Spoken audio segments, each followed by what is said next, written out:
What's going on, guys? It's Ethan from Just Us.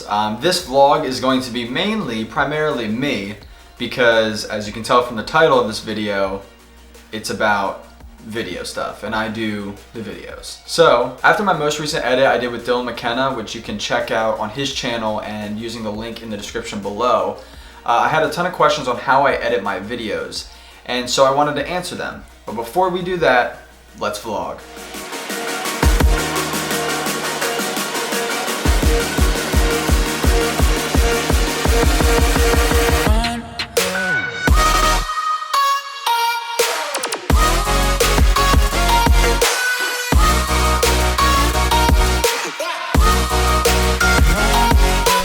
What's going on, guys? It's like 6:30 p.m. It's the first time I'm talking to you guys. I just got done the gym, but the main part of this video, this vlog, is the tutorial on how my workflow is with video editing.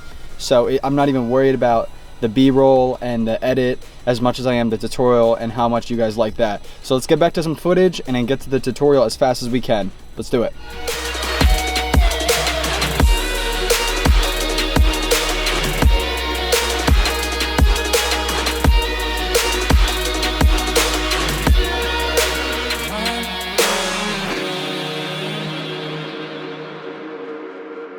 Alright guys, I know this is the part you've been waiting for, so I'm going to get right to it.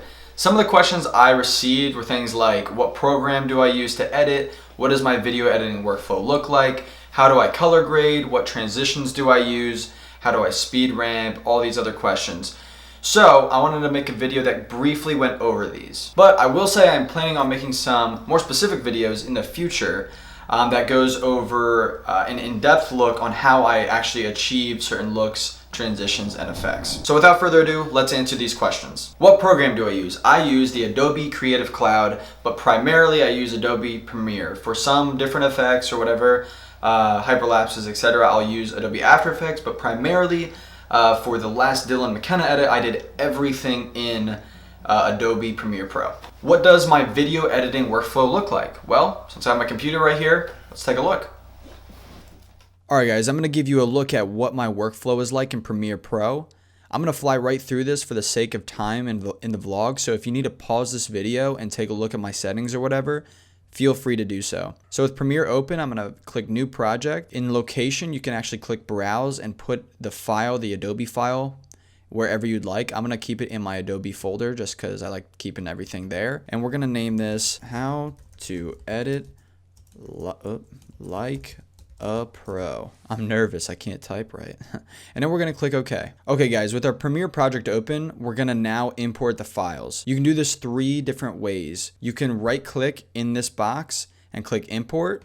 You can hit Command I, or you can go to Finder, find your footage, and then I'm just going to simply click, drag, and drop. You see that hand with the plus sign.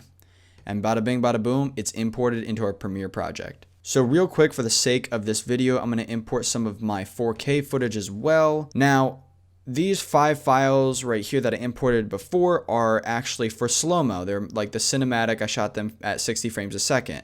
These 2 right here are 4K 24 frames a second. What I like to do, my workflow, is to create bins.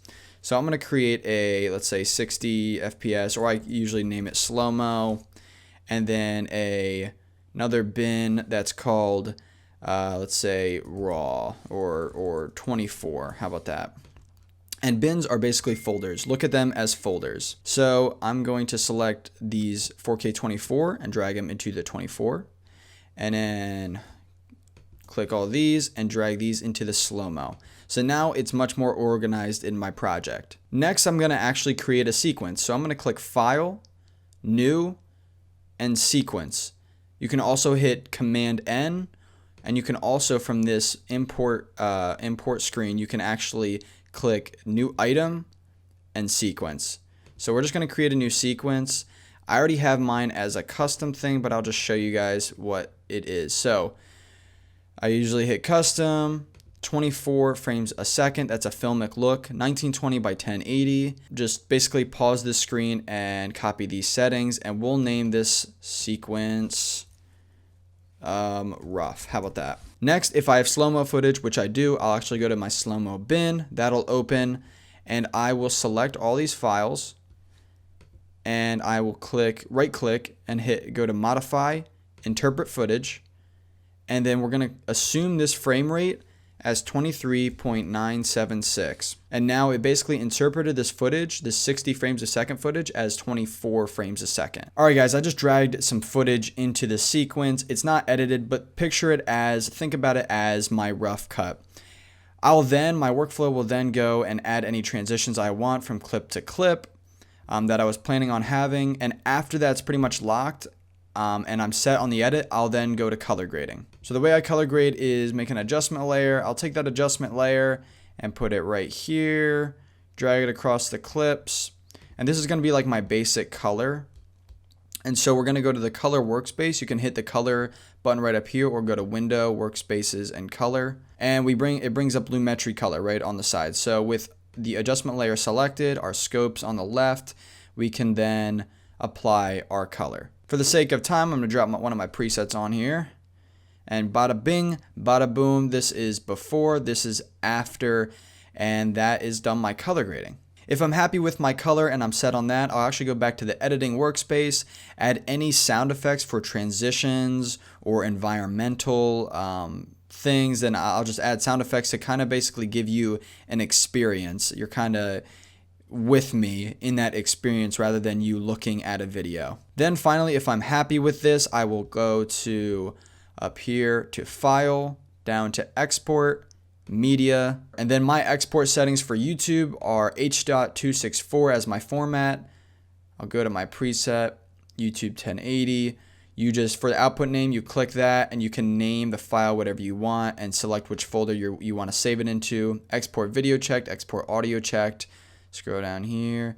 Under video, 1920 by 1080, 24 frames a second, progressive, square pixels, render at maximum depth, and then target bitrate 16.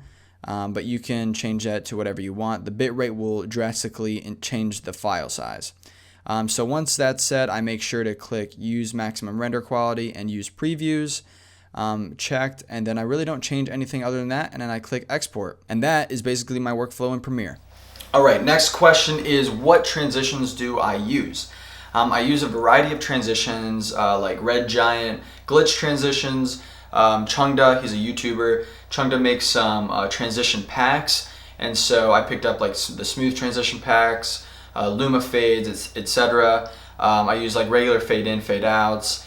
Honestly, it all depends what I'm going for and what I'm trying to achieve, how I want to basically complement the story more, communicate a story or a feeling more, because that's really what it's all about. But if I can use a certain effect that's really cool to help enhance that, I'm going to use it.